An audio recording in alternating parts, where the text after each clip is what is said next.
کیا عورت کو سسر سے پردہ کرنا چاہیے، اور اگر شوہر مر جائے تو کیا سسر نامحرم ہو جاتا ہے؟ کیا وہ نکاح کا پیغام بھیج سکتے ہیں؟ نہیں، سسر ہمیشہ کے لیے محرم ہی رہتا ہے، باپ جیسا ہی رہتا ہے، اسی طرح ساس ہمیشہ کے لیے ماں جیسی ہی رہتی ہے۔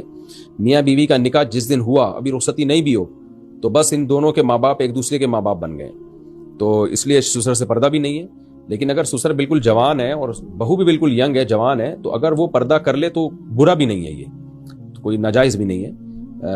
سعودیہ کے بعض علماء کا یہی فتویٰ ہے، اور اس زمانے میں جو حیا اور تقوی کے زیادہ قریب ہے وہ بھی یہی ہے۔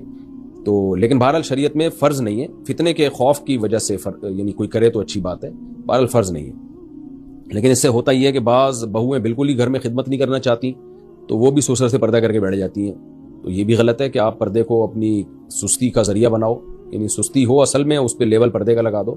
تو بہرحال سسر ہے باپ کی جگہ ہی محرم ہے، نامحرم نہیں ہے، لہذا شرعاً اس سے پردہ واجب بہرحال نہیں ہے۔ لیکن اتنی بات خوب اچھی طرح سمجھ لیں، بار بار بتاتا ہوں، سسر سے ہاتھ ملانا جائز نہیں ہے۔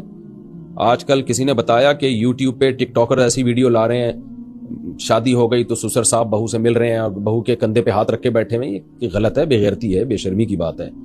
ٹھیک ہے، بیٹی بیٹیوں کی طرح ہے، لیکن بہرحال سگی بیٹی تو نہیں ہے، تھوڑا سا ریزرو رہیں اس سے آپ۔